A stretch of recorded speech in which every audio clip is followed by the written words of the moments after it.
Marami ka bang nakakain na lupa tuwing kakain ka? Talaga? Anong lasa ng lupa? Ba't patuloy kang kumain ng lupa? Ay, pag kinuha mata. Oo, tanggalin mo yung ano mo. Ano yung lasa ng lupa? Ba't nagustuhan mong kainin? Hindi naman ako dati makapag-alaga ng bata. So yung ginagawa niya na kumakain siya ng lupa, hindi mo yan na hindi mo kaagad nalaman yan? Hindi kasi palagi ako sa trabaho. Pag gising ko ng umaga, hanap kaagad ng trabaho para may makain. Para may makain yung mga bata. Gaano kadami yung nakakain mong lupa, Ronalyn? Marami. Marami talaga, sin? Araw-araw mo ba ginagawa yun dati? Wala. So sa tingin mo yun yung rason kung bakit nagkakaganyan ka ngayon? Masakit ba palagi tiyan mo? Good morning po sa ating lahat. Subscribe po natin. Ednat Mundor. Ring of Partners mga kaibigan sa Samar. Northern Samar. Ayan. Salamat po mga kalingap. Thank you po, Kuya Val. Salamat. Hindi siya basta babae lang, siya'y haligi kahit nag-iisa. Sa mundong magulo, siya ang paalala na may liwanag ba.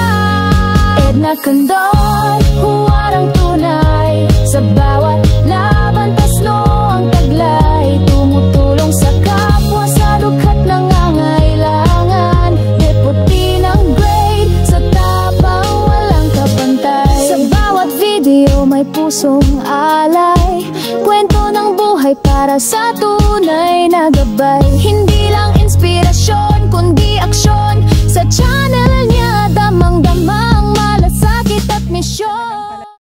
Okay, andito pa din tayo ngayon sa Barangay Boringot sa lugar ni Baby Jessa.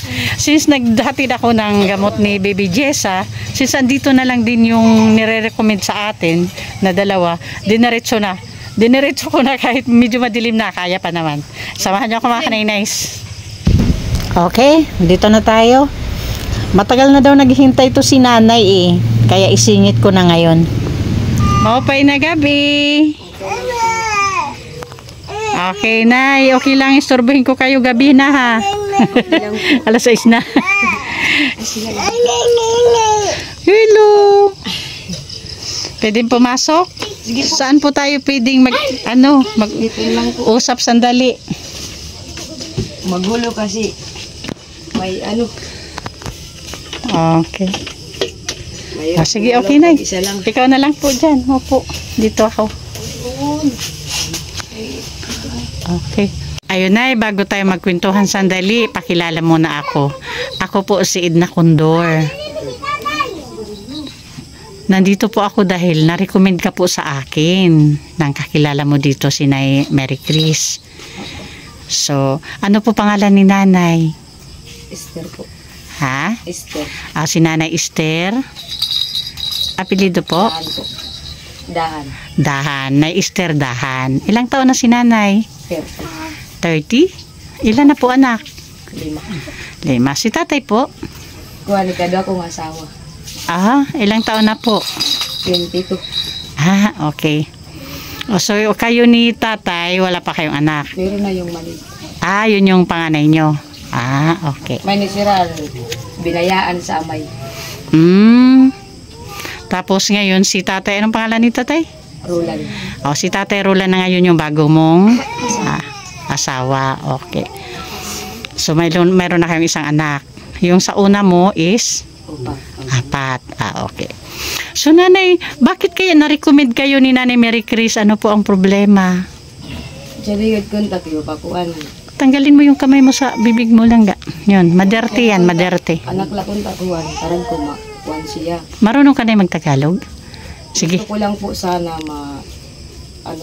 itong bata. Yes. May check up lang po ba? Siya? Opo, kasi simula nung pa lang siya, 3 taon. Doon dati kami sa kabila. Tapos yung asawa ko naman dati, mag-asawa pa kami. Umalis siya ng Isabela. Tapos pag karaan ng taon-taon na doon siya, sinasabihan ko siya na bigyan naman lang niya yung mga bata kahit higaan lang na kahit matulugan lang ba. Pero hindi talaga siya nagbigay. Yun ang nano sa mga bata kasi yung higaan namin dati, kapal lang ba?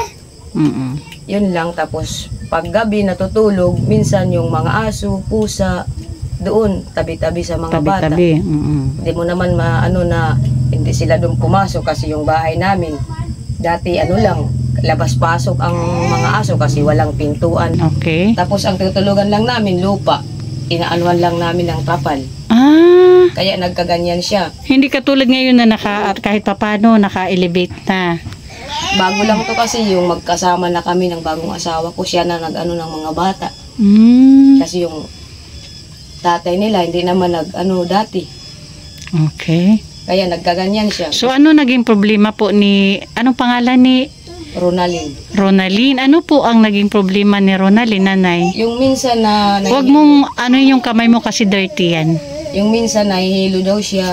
Oo. Tapos minsan naman yung ano, yung di mo siya malayan, nandiyan na siya nakahiga.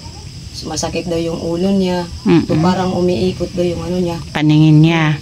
Ilang taon na si Ronaldin? Ano pa lang siya? 9 pa lang. 9? Ronaldin, ano? Ronaldin. Oo. Nag-aaral siya, Nay? Opo. Anong grade na siya? Grade Dito. Ano, may narinig lang ako na dati daw kumakain siya ng lupa. 2. Opo. Bakit ka po kumakain ng lupa, Ronaldin? Bakit mo naisipan kumain ng lupa? Kasi maliit pa ako yun. Marami ka bang nakakain na lupa tuwing kakain ka? Talaga? Anong lasa ng lupa? Ba't patuloy kang kumain ng lupa? Ay, pag kinuha mata. Oo, tanggalin mo yung ano mo. Ano yung lasa ng lupa? Ba't nagustuhan mong kainin? Hindi naman ako dati makapag-alaga ng bata. So yung ginagawa niya, Nay, na kumakain siya ng lupa, hindi mo yan na hindi mo kaagad nalaman yan. Hindi kasi palagi ako sa trabaho. Pag gising ko ng umaga, hanap kagad ng trabaho para may makain. Para may makain yung mga bata. Gaano kadami yung nakakain mong lupa, Ronaldin? Marami. Marami talaga, sin? Araw-araw mo ba ginagawa yun dati? Wala. So sa tingin mo yun yung rason kung bakit nagkakaganyan ka ngayon? Masakit ba palagi tiyan mo? Okay. Paano yung pag nagpupups ka, ay yung dumi mo, anong pagkakaiba? Pag nagano, minsan lata. So, araw-araw ba sumasakit yung tiyan mo? Talaga? Gaano kadami yung nakakain mong lupa? Sa tingin mo, mga ilang kutsara yung nakakain mo na lupa tuwing kakain ka ng lupa? Ah, talaga? So, araw-araw yan. Ibig kong sabihin, sa buong araw, ilang bisis ka kumain ng lupa? Kada po, bukas. Araw-araw. Karag ko sidngon kada adlaw, di ba nakaong ka tuna bago mo? Kada kulo. Ah, sa umaga? Sa tanghali? Tanghali at saka hapon, kumakain ka. Diyan na lupa sa labas ng bahay nyo? Kasi sobrang dumi ang lupa, lalo na yan may mga aso, di ba? May pusa, minsan may ihi yan ng aso or lupa, ay pusa. Di ba yung pusa at saka aso doon lang umiihi?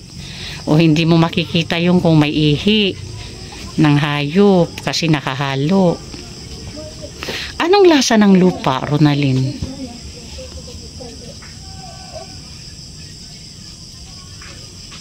Nano ko na rasa sa lupa. O nano ang rasa, santuna, pag kinkakaon mo? Marasa o mabaya? Mabaya. Ma? Mabaya. Pangit daw. Ah, pangit. Opo. Pangit naman ka nainis yung lasa ng lupa. Bakit mo pa ulit-ulit na kinakain, Ronaldin? Hindi pa naman yan kasi 3 taon hanggang Sa ngayon, kumakain ka pa? Hindi na. Hindi na. Good. Wag na. Tapos sana ma-wash out mo. Inom ka palagi ng tubig, ha? Tubig. So, sa mga panahon na yun, Nay, hindi mo talaga nalaman na kumakain siya ng lupa. Hindi kasi araw-araw ko sa trabaho. Oo. Nagbubunot ng damo. So, paano mo nalaman na kumakain pala siya ng Yung lupa? ano na lang, yung hipag ko, dati di ko pa naman yan siya hipag. Yung mga sinabi na sa'yo. Yung mga kapitbahay ko lang nagsasabi sa akin. Minsan nga yung ano nito, yung bunso pa na babae, yung mga pinapasok sa ilong, sa tainga. Yun. Kasi di ko naman sila palagi napapansin kasi nandun ako sa trabaho. Nagsabihan ko na lang nila ako pag umuwi na ako, minsan nakauwi. Alas 5 ng hapon. So, ayan, Nay. Oo. So, ngayon, kung halimbawa may mag-offer ng tulong kay Ronalyn, yun talaga yung kahilingan mo, ma-check up siya. Opo. Para malaman ko kung ano talaga ang niya sa katawan, diferensya. Kasi, hindi na bumabalik yung dati niyang palagi na lang siya ganyan, namumutla. Kahit sugatan mo yung dito niya, wala na talaga. So, araw-araw, Ronalyn, sumasakit yung tiyan mo? Sa dami ba naman ang nakain niya nga lupa? Tanghali, hapon, Diyos mayo. Hindi ko ma-imagine kung gaano na kadami yung nakain mo sa araw-araw. Sus Maria Josep. Buti nga yung asawa ko na ito na. Sila na nagtaguyod sa mga anak ko kahit 4 sila. Pero yung malaki na yung mga bata ko na 2, andun, kinuha. Kinuha ng asawa mo? Oo. Umuwi siya, 6 na taon siya, simula nang umalis siya. Kinuha na yung mga anak ko kasi malaki na. Makatulong na sa kanya. Yung naiwan sa'yo dito, 2 na lang? Oo, ito yung maliit na lang. Siya, tapos yung bunso niya. Yun ang... Kasal kayo na, mister? Ito, yung pangalawa mong asawa ngayon? Pero 4 na taon na kami nagsama niya. Siya na nag-ano sa mga anak ko. Buti na lang nakahanap ako ng asawa na mabuti ang kalooban. Oo. So may trabaho naman si... Oo. Naman sa pagkain namin. So ikaw may pinagkakakitaan ka din na Esther? Dito lang ako sa bahay ngayon kasi may maliit ako. Ay, oo, may anak ka. Pero dati pag wala ko sa wala pa akong maliit, balaga ko may trabaho, naghanap ng pagkakitaan. Minsan nagwawalis, gumagawa ko ng walis, minsan nandun sa nagbubunot ng damo, amaakyat ng nyug. Pero sa pag yung nag-asawa na kami, ayaw niya magtrabaho ko kasi nagkahiya daw. Okay. So, sa ngayon, maliban sa sakit ng tiyan, araw-araw na nararamdaman ni Ronalyn, ano pa yung ibang nararamdaman niya? Nahihilo siya? Minsan sa paaralan, pag nandun siya sa paaralan, minsan pinauwi siya ng teacher niya kasi palagi siya doon ganyan. Tulala. Tapos yung niya, muka. Maputla. Kailan pa nagsimula yung pakiramdam niya na ganyan, Nay? Na yan, matagal-tagal na. Tagal na? Siguro epekto na yan sa niya. Pagkain niya ng lupa. 6 years yata. 6 years na nararamdaman niya yan? 6 years na siya. 6 years old na siya. Bago niya yun na pansin ko sa kanya. So medyo. Ganyan na siya. So mga 3 years na. Yung pakiramdam niya ganyan. Yung tiyan niya ba? Hindi normal? Malaki ba tiyan niya? Hindi naman. Okay. Pero yan lang. Minsan, parang yan dito, matigas sa kanya yung... Dito sa may... sa taas. Surok-surok. Parang surok-surok yung sinatawag. Minsan tumitigas yan dyan. Yan ang inaano niya pag sumasakit yung tiyan niya. Kahit busog ka, sumasakit yung tiyan mo? So, walang araw na hindi masakit yung tiyan mo, Ronalyn? Hala. Talaga? Okay, Diyan lang yan, nakahiga. Sige, pray lang tayo ha. Tulungan tayo mag-pray. Pati ikaw, Ronalyn ha. Tulungan mo ako mag-pray. Nanay Esther, diba? Na sana magka-sponsor ka kaagad ha. Kasi kami, bilang mga charity vloggers, nagre-rely lang din po kami sa aming mga sponsor. Oo nga pala, Nay, itong video, i-upload ko po to sa YouTube, sa channel ko. Tapos, may makakakita po nito at manonood. Okay lang ba sa'yo yan? Okay lang po. Wala bang tututol sa pamilya mo? Okay. Tapos, pag mayroon nang sumagot doon sa kahilingan mo na check-up, yun po yung time na babalik ako dito para mapacheck up natin agad si Ronalyn. Ha? Yun lang po talaga ang kahilingan ko, yung ma-check up yung sa katawan niya. Oo. Kasi dyan ako kinakabahan pag ganyan siya palagi. Okay. Wala naman po ako pinakaanuhan na pera kasi ang kita ng asawa ko pagkain, tapos pagpaaral pa sa kanila. Okay. Minsan nga, pag walang pera, wala talaga. Pag walang kita sa pinagtrabahuan niya, wala talaga. So, kumusta naman ang pagsasama nyo ng bago mong asawa ngayon? Mabuti. Maganda yung pagsasama Wala nyo. talaga akong masabi sa bago kong asawa. Binata si kuya na magkakilala kayo. Binata siya pero tinanggap naman niya kami. Oo. So, 22 si kuya, ikaw 30. Okay. 8 years. Naano nga ako dyan dati kasi malaki ang agwat namin. 8 years yung gap nyo. Oo. Pero di naman niya yun inano kasi mas mabuti Wala naman daw. sa edad talaga yan. Sabi niya, Totoo wala daw yan. sa edad ang pagmamahal. Correct. Pero Totoo sabi yan. ko sa kanya, sige kung kaya mo kami, magsama tayo. Pero mas mabuti lang talaga nakapili ako ng asawa na mabait. Tapos Tinuring na mga anak yung mga anak mo. talaga yung mga anak ko tinanggap talaga niya bilang anak talaga niya. At saka yung maganda dyan kasi binata pala talaga si kuya. Okay. Oh, may bigas akong dala galing kay Sis Beth Jones. Teka lang ha. Mga kanainay, siyempre kasama natin si Pimpim pa din. Ayan, may bigas tayo. Bigay mo, Pim. May dala kaming bigas galing kay Sis Beth Jones na Esther. Okay. Anong masasabi mo po kay Sis Beth Jones ang nagbigay po ng bigas? Salamat po kuya sa binigay niyo. Hindi. Si Sis Beth Jones po ang nagbigay niyan. Sponsor natin. Ano po masabi natin kay Sis Beth Jones? Salamat po sa binigay mo. Malaking tulong na po yan sa amin. Okay. Thank you. Thank you. Ayan, Sis Beth. May nahatira na naman tayo ng bigas mo. Ayan na, Esther. Tulad ng sabi ko, pag dumating yung point na bumalik ako sa'yo dito, ibig sabihin, check up na yan eh, Ronaldin. Okay? Okay. So, ayan mga kanainays. Gusto ko lang mag-thank you kay Sis Beth. Thank you po. At pa-support din sa ating founder, ang ama ng Kalingap, Kuya Val Santos Matubang, and Ate Edna Vlogs and Kalingap Rob, syempre po. And thank you sa ating mga sponsors na palaging andyan, Manay Terry Anderson, Ma'am Hawaii, Sis Beth Jones, Ma'am Pinky Papi, Sangka Ima Vlog, Sis Marcelina Fedorowicz, Miss Irene Debbie, Ma'am Sally Negan, Sis Marites Atienza, Sis Claire Azan Malinikaan, Ma'am Beverly Prinso. And pasupport din po ang Badyo with the Great, ang inyong lingkod, Kanainay Edna Condor, Yansky TV, Nelson TV Official, and Limix TV. At sa ating po mga volunteers na andyan, nagsisimula na din po sa pag-charity.